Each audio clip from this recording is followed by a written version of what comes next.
آپ ایک Indian army سے ہیں اور آپ کو آج اپنا طیارہ پاکستان کی حدود میں داخل کرنا ہے، ان کو ناکو چنے چبوانے پہ مجبور کرنا ہے۔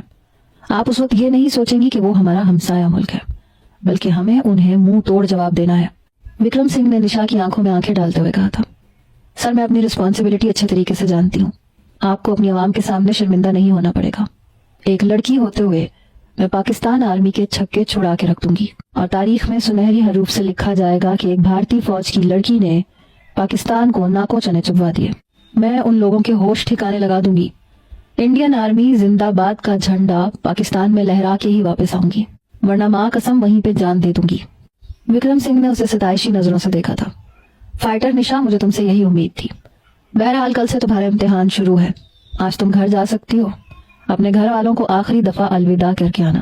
وہ کہنے لگی، جی سر میں جانتی ہوں، جب انڈین آرمی جوائن کی تھی اور انڈین ایئر فورس کا پہلا جہاز اڑایا تھا تبھی اپنے گھر والوں کو آخری دفعہ الوداع کہہ دیا تھا۔ سر میں اپنا تن من دھن لگا دوں گی لیکن شکست پا ہو کر واپس نہیں آؤں گی۔ بہرحال دوسری طرف سے بھی جنگ کے لحاظ سے پوری تیاری کی گئی تھی۔ دونوں ممالک میں یہ طے پایا تھا کہ آزادی کے دن یا تو خوشیاں منائی جائیں گی یا پھر ماتم۔ کسی ایک ملک میں خوشیوں کا جشن منایا جانا تھا اور دوسرے میں ماتم، اور دونوں کی یہی کوشش تھی کہ ایک دوسرے کو شکست دیں۔ پاک آرمی کی طرف سے بھی تیاری میں کوئی کمی نہیں تھی۔ زمین پہ بارڈر کی طرف سے فوجیوں نے مورچے سنبھال رکھے تھے۔ فضائی آرمی کے جنگی جہاز پورے ملک کے چاروں طرف گردش کر رہے تھے۔ کہیں بھی کوئی خطرے کی گھنٹی سنائی دیتی تو اسے وہیں پر دفن کر دیا جاتا۔ بات چاہے پاکستان کی ہو یا بھارت کی، دونوں طرف سے ہی ایک دوسرے کے واروں کو شکست دی جا رہی تھی۔ دونوں کی طرف سے آنے والے ڈرونز کو حملوں میں گرایا جا رہا تھا۔ جب بھی انڈین آرمی کی طرف سے پاکستان کو شکست دی جاتی تو خوشی کی لہر صرف حکمرانوں تک ہی دوڑ رہی تھی، البتہ پاکستان اور انڈیا کی عام پبلک اس جنگ کے خلاف تھی۔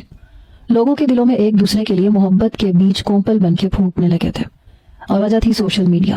جی ہاں دوستو، سوشل میڈیا۔ سوشل میڈیا کی جہاں 100 برائیاں ہیں اور اسے برائیوں کی ماں کہا جاتا ہے، وہیں پہ بہت سی اچھائیاں بھی ہیں۔ انہی میں سے ایک یہ ہے کہ وہاں کے ولاگرز اور یہاں کے ولاگرز کا اتفاق رائے ہونا، جو کہ ایک دوسرے کے ڈراموں اور ویڈیوز پہ تبصرے کرتے ہیں۔ بہت سے انڈین ولاگرز پاکستانی ڈراموں کی بہت تعریف کرتے تھے اور پاکستان کے کلچر کی بھی، اور یہی وجہ تھی کہ لوگوں کے دلوں کی دوریاں اور غلط فہمیاں دور ہونے لگی تھیں۔ اسی طرح پاکستانیوں کو بھی اس بات کا ادراک ہونے لگا تھا کہ انڈیا میں نفرت اور اشتعال انگیزی اتنی نہیں ہے جتنی بیان کی جاتی ہے۔ وہاں پہ رہنے والے ہندو مسلم آج بھی ایک صف میں کھڑے ہیں۔ اگر کسی ہندو کو مشکل پیش آتی ہے تو مسلمان آج بھی اس کی مدد کرتا ہے، اور جہاں مسلمان پھنستا ہے وہاں پہ ہندو بھائی اس کے سگے بھائیوں سے بڑھ کر اس کا ساتھ دیتا ہے۔ دوستو، اس جنگی ماحول میں بھی سوشل میڈیا نے دونوں ممالک کی عوام کی صورتحال کو ایک دوسرے سے واقف کر رکھا تھا۔ اشتعال انگیز خبریں پھیلانے والے پاکستان میں بھی بہت ہیں اور بھارت میں بھی۔ سمجھ لیں کہ پاکستان اور بھارت میں کوئی فرق نہیں ہے سوائے مذہب کے، اور یہ اتنا بڑا اختلاف نہیں ہے کہ جس پہ جنگ و جدل کی جائے۔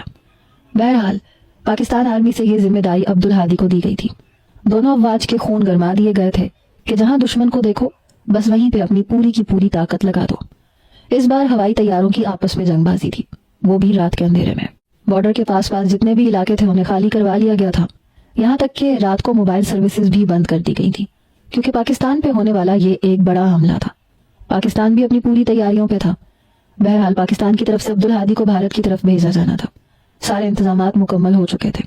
وہاں پہ نشا نے بھی سر پہ کفن باندھ لیا تھا، یہاں پہ عبدالہادی نے بھی ٹھان لی تھی کہ انڈیا پہ حملہ کر کے ان کے دانت کھٹے کر کے آئے گا۔ پاکستان کی طرف سے صرف ایک عبدالہادی ہی جا رہا تھا۔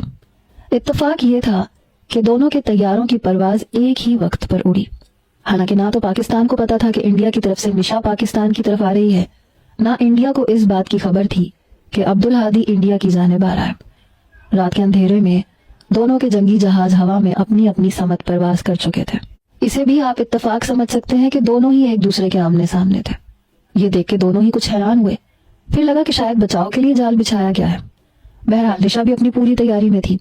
ہوائی حملے شروع ہو چکے تھے لیکن دونوں ہی اپنے بچاؤ کی کوشش کر رہے تھے۔ اس کوشش میں عبدالہادی نے اپنے ہوائی طیارے سے نشا کو احساس بھی نہیں ہونے دیا کہ وہ اسے پاکستان کی حدود میں لے آیا تھا۔ ہوائی حملے شروع ہو چکے تھے لیکن دونوں ہی اپنے بچاؤ کی کوشش کر رہے تھے۔ اس کوشش میں عبدالہادی نے اپنے ہوائی طیارے سے نشا کو احساس بھی نہیں ہونے دیا کہ وہ اسے پاکستان کی حدود میں لے آیا تھا، اور یہاں پر پاک آرمی کے دوسرے طیارے چاروں طرف سے نشا کے طیارے کو گھیر چکے تھے۔ کئی ڈرون حملے پاکستان پہ کیے گئے لیکن ابھی تک ان کا کوئی بھی ڈرون حملہ پاکستان کو نقصان نہیں پہنچا سکا تھا۔ जबकि पाकिस्तान की हदूद में अपने जंगी जहाज को चारों तरफ से निशा ने पाकिस्तानी आर्मी के जंगी जहाजों के बीच में घिरे हुए पाया तो सही मानों में वो कुछ घबराई। लेकिन वो ये सोच चुकी थी कि उसे क्या करना है। कम से कम पाक आर्मी के हाथ तो उसे नहीं लगना था किसी भी कीमत पे। उसने अपने आर्मी सूट के ऊपर पैराशूट पहना और अपने जंगी जहाज से नीचे को छलांग लगा दी। उसे लगा था कि रात के अंधेरे में वो पाकिस्तान आर्मी की नजरों से बचकर कहीं भी छुप सकती है। दूसरी तरफ निशा का राब्ता इंडियन आर्मी से मुकम्मल तौर पर मुनक़ता हो चुका था। रात के अंधेरे में जिस जगह पे पैराशूट आके गिरा था वो एक घर की छत थी। निशा ने शुक्र अदा किया, जल्दी से खुद को पैराशूट से आजाद किया। देखा तो छत पे एक कमरा भी मौजूद था। निशा ने इसको आफियत समझा। वो एक स्टोर रूम था। जल्दी से वो वहां गई जहां काट कबाड़ के अलावा कुछ नहीं था। उसने जल्दी से अपना पैराशूट एक तरफ छुपाया, लेकिन नीचे से जो सूट था उस पे आर्मी का टैग तक लगा हुआ था और वो नहीं चाहती थी कि किसी को पता चले कि वो इंडियन आर्मी से ताल्लुक रखती है, वरना उसे गोलियों से भून दिया जाता। बहरहाल उसने पूरे इलाके की तरफ नजर दौड़ाई। हर सू अंधेरा था, कहीं एक लाइट भी नहीं जल रही थी। उसने दोबारा से स्टोर रूम में जाके देखा तो पुराने अटैची भी पड़े हुए थे। उनमें से एक अटैची को खोला तो एक पुराना सा जोड़ा निकाल के उसने वो पहन लिया। साथ में एक काले रंग की चादर थी, वो भी अपने ऊपर पहन ली। अब वो सोच रही थी कि इस घर से बाहर निकल जाए, लेकिन तभी उसे बाहर गली में भागने की आवाजें आई। उसने छत पे जब छुप कर नीचे देखा तो पुलिस के अहलकार गली में भाग रहे थे। हर तरफ देखो, अपनी नजरें चील की तरह दौड़ाना। हमारी इत्तलात के मुताबिक इंडियन आर्मी की एक ऑफिसर यहीं कहीं पैराशूट से नीचे उतरी है, वो इसी इलाके में है। ये सुनकर निशा हवास बाख्ता हुई थी। अब यह भी नहीं था कि वो मरने से डरती थी। अगर फिजाई जंग के दौरान वो मारी जाती तो शायद उसे इतना अफसोस ना होता, लेकिन सबसे ज्यादा तकलीफ दे अमल यह होता कि इंडिया का कोई सिपाही या कोई जासूस पाकिस्तान के हाथ लग जाए। और इसी तरह पाकिस्तान के लिए भी ये मुश्किल तरीन लम्हात होते हैं जब वो इंडियन आर्मी की हिरासत में आ जाए, क्योंकि इस तरह अजियतें ज्यादा दी जाती हैं, बहुत से राज उगलवाए जाते हैं। वो रात उसने उसी स्टोर रूम में गुजारी, लेकिन सुबह ही सुबह निशा की आंख सूरज की रोशनी से खुली। भूख भी लग रही थी, लेकिन नीचे उतरना उसके लिए खतरे से खाली नहीं था। नीचे से बातों की आवाजें भी आने लगी थी। वो स्टोर रूम से बाहर निकली, सीढ़ियों से नीचे झांक के देखा जहां सहन बना हुआ था, तो उसके होश उड़ के रह गए, क्योंकि एक फौजी नौजवान अंदर दाखिल हुआ था। वो अपनी माँ से मिल रहा था। वो कहने लगी, तुम लोगों का ऑपरेशन तो कामयाब हुआ। अब्दुल हादी कहने लगा, जी अम्मी कामयाब तो हो गया, लेकिन इंडियन आर्मी की एक लड़की जिसका जंगी जहाज हमने घेरा था वो पैराशूट के जरिए नीचे उतर गई। गालिब गुमान तो यही है कि यहीं कहीं इलाके में है, लेकिन बच नहीं सकती। बहुत जल्द पुलिस उसे हिरासत में ले लेगी। पुलिस बहुत अलर्ट है, घर घर की तलाशी ले रही है। ये सुनकर निशा के होश उड़ के रह गए थे। बहरहाल वो छत पे ही बैठी रही, लेकिन अब उसे भूख लग रही थी। ये समझ नहीं आ रहा था कि क्या खाए। नीचे से अब्दुल हादी की आवाज आई, अम्मी मेरा खाना आप मुझे कमरे में ही दे दें, मैं नहाने जा रहा हूँ। ये सुनकर बड़े छुपके से निशा ने नीचे देखा। उस नौजवान के कमरे का दरवाजा सहन में ही खुलता था। काफी पुराने तर्ज का बड़ा सा मकान था। बावर्ची खाने का दरवाजा भी सहन में ही खुलता था। उसकी वालिदा ने ट्रे में खाना रखा और अब्दुल हादी के कमरे में रख कर अपने कमरे में चली गई। निशा को छत से उनका पूरा सहन नजर आ रहा था। बड़ी आहिस्तगी से वो नीचे उतरी और फिर सीधा अब्दुल हादी के कमरे में चली गई। वो शावर ले रहा था जब निशा ने उसके खाने की ट्रे उठाई और दबे कदमों से छत की सीढ़ियां चढ़ गई। ऊपर स्टोर रूम में वो ट्रे रख के उसने गरम गरम पराठे अचार के साथ खाए, चाय पी, तब जाकर होश कुछ ठिकाने लगे। लेकिन कुछ ही देर बाद अब्दुल हादी की आवाज सुनाई दी, अम्मी खाना कहाँ रखा है आपने? फिर उसकी वालिदा की आवाज आई, बेटा तुम्हारे कमरे में ही तो रख के आई थी। वो कहने लगा, यहाँ तो कुछ भी नहीं है। उसकी माँ कहने लगी, अभी तो रखा था, मैं देखती हूँ। फिर उनके घर में इस बात पे बहस होने लगी कि आप शायद खाना रखना भूल गई हैं, लेकिन उसकी वालिदा कह रही थी मैंने खुद रखा है। निशा का पेट इतना भर गया था कि वो रात तक भूखी रह सकती थी, लेकिन फिर उसे ये लगा कि रात को कोई छत की सीढ़ियां चढ़ रहा है। ये देखकर तो उसके होश उड़े। वो स्टोर रूम में चली गई। अब्दुल हादी फोन पे बात करते हुए ऊपर आ रहा था। नहीं नहीं, हमारी पुलिस इस वक्त बहुत अलर्ट है। अरे वो लड़की जाएगी कहाँ, पकड़ी जाएगी। घेर के तो मैं पाकिस्तान ले आया हूँ। एक बार अगर वो हाथ लग जाए तो समझो कि हम बहुत से राज जान जाएंगे। ये सुनकर स्टोर रूम में बैठी निशा का दिल जोर जोर से धड़का। काफी अच्छी सेहत और जान का मालिक अब्दुल हादी इस अंदाज से बात कर रहा था कि अगर उसे निशा नजर आ गई तो उसका गला अभी दबोच लेगा। बहरहाल अब्दुल हादी को वो देख रही थी जो छत की मुंडेर की दूसरी जानिब देखकर फोन पे बात कर रहा था। निशा की तरफ अब्दुल हादी की पुश्त थी। ऐन उसी वक्त निशा का पैर ट्रे में रखे गिलास पे लग गया और गिलास गिर गया। जैसे ही आवाज पैदा हुई अब्दुल हादी ने फौरन से पलट के देखा, लेकिन निशा अंधेरे में छुप गई थी। दिल बड़ी जोर से धड़क रहा था क्योंकि अब्दुल हादी ने फोन बंद कर दिया था। कहने लगा मैं बाद में बात करता हूँ। जैसे जैसे वो कदम स्टोर रूम की तरफ बढ़ा रहा था, निशा की जान निकल रही थी। जैसे ही उसने स्टोर का दरवाजा खोला, वो अपना सांस रोक के खड़ी हो गई। वहां खाने की ट्रे और गिरा हुआ गिलास देखकर अब्दुल हादी कुछ तफ्तीश में पड़ गया, क्योंकि यही खाने की ट्रे उसकी वालिदा उसके कमरे में रखने का बता रही थी। इसका मतलब कि कोई था जो स्टोर रूम में मौजूद था। अब्दुल हादी ने जानबूझ के लाइट ऑन नहीं की थी। फिर कहने लगा शायद कोई बिल्ली है। ये कह के उसने दरवाजा बंद कर दिया। निशा ने सीने पे हाथ रख के अपना सांस बहाल किया, लेकिन जैसे ही वो दरवाजे के पास आने लगी, किसी चट्टानी वजूद के साथ टकराई। इससे पहले कि वो नीचे गिरती, किसी ने उसकी कमर को बड़ी मजबूती से पकड़ के खड़ा किया। साथ ही स्टोर रूम की लाइट जली। सामने अब्दुल हादी खड़ा था। वो स्टोर रूम से बाहर गया ही नहीं था।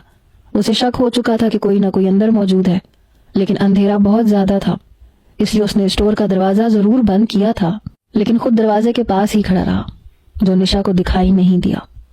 इस वक्त वो उसकी गिरफ्त में आ चुकी थी। अगले ही लम्हे अब्दुल हादी ने उसे छोड़ दिया। कहने लगा कौन हो तुम और मेरे घर में यहाँ स्टोर रूम में छुप के क्या कर रही हो? बड़ा सख्त लहजा था। वो बुरी तरह से बौखलाई। कहने लगी वो मैं एक गरीब लड़की हूँ। मेरी चची मेरी शादी किसी बूढ़े आदमी से करना चाह रही थी, इसलिए मैं घर से भाग गई। सबके दरवाजे बंद थे, सिर्फ आपके घर का दरवाजा खुला था, इसलिए मैं अंदर आके ऊपर छत पे छुप गई। मैं आपको कोई नुकसान नहीं पहुंचाऊंगी, प्लीज मुझे पनाह दे दे। वो बड़ी मासूमियत से एक झूठी कहानी घड़ चुकी थी। अब्दुल हादी ने सर से पैर तक उसे बड़े गौर से देखा। वो घबरा रही थी। कहने लगा मैं कैसे मान लूं कि जो कुछ तुम कह रही हो वो सच है? वो कहने लगी मैं क्यों झूठ बोलूंगी? एक लड़की यूं किसी के घर में छत पे छुप के बैठ सकती है क्या? उसका कोई मकसद होगा। देखिए मुझे मेरे चचा के हवाले मत कीजिएगा, वो लोग बहुत ज्यादा जालिम हैं। वो बुढ़े से मेरी शादी कर देंगे। पैसों के लालच में वो लोग अंधे हो चुके हैं। साथ ही आंसू भी टपकाने लगी। अब्दुल हादी कहने लगा कि चलो नीचे आओ। निशा कहने लगी नहीं मैं यहाँ स्टोर रूम में ही ठीक हूँ, लेकिन वो उसकी कलाई पकड़ के उसे नीचे ले आया, जहाँ उसकी वालिदा रात के खाने की तैयारी कर रही थी। एक अजनबी लड़की को अब्दुल हादी के साथ देख के कहने लगी ये लड़की कौन है? अब्दुल हादी कहने लगा ये हमारी छत पे छुप के बैठी हुई थी। कहती है चचा बुढ़े से शादी करने लगा था, इसलिए भागकर यहाँ आ गई है। अम्मा क्या आप घर का दरवाजा खुला रखती हैं? उसकी वालिदा कहने लगी नहीं बेटा, शायद खुला रह गया हो, तुम तो जानते हो घर में मैं अकेली ही होती हूँ। कहने लगा आज रात आप इसे अपने कमरे में रखें, सुबह मैं इस लड़की को पुलिस के हवाले करूंगा। ये सुनकर निशा की जान निकली। उसने अब्दुल हादी की वालिदा के सामने हाथ जोड़ दिए। कहने लगी खाला जी खुदा के लिए मुझे पुलिस के हवाले मत कीजिएगा, मेरा चचा मुझे, ये कह के रोने लगी। फिर कहने लगी मैं आपकी खूब खिदमत करूंगी, मुझे सिर्फ इस घर में पनाह चाहिए और कुछ नहीं। अब्दुल हादी कहने लगा अम्मा आप इसकी तलाशी लें, इसे कमरे में ले जाके। निशा को इस बात की परवाह नहीं थी क्योंकि उसके पास ऐसी कोई चीज नहीं थी। सब कुछ वो छत पे छुपा चुकी थी। अब्दुल हादी की वालिदा उसे कमरे में ले गई, उसकी तलाशी ली लेकिन कुछ नहीं निकला। फिर बाहर आके कहने लगी अब्दुल हादी तुम खामखा शक कर रहे हो, वो लड़की तो बहुत शरीफ है और उसके पास ऐसा कुछ भी नहीं है। वो कहने लगा ठीक है आप इसे अपने कामों के लिए रख लें, जरा ये जंग का मामला कुछ ठंडा हो जाए तो इसके चचा को भी देख लेंगे। निशा कहने लगी नहीं नहीं खुदा के लिए मेरे चचा से कुछ मत कहिएगा, क्योंकि वो आपके सामने तो बड़े वादे करेगा कि मेरे साथ कोई जुल्म ज्यादती नहीं होगी, लेकिन मैं जानती हूँ वो मुझे मार डालेंगे। अब्दुल हादी की वालिदा कहने लगी चलो ठीक है हम तुम्हें कहीं नहीं भेजेंगे, बस तुम हमारे घर पे ही रहो। निशा ने एक सुकून का सांस लिया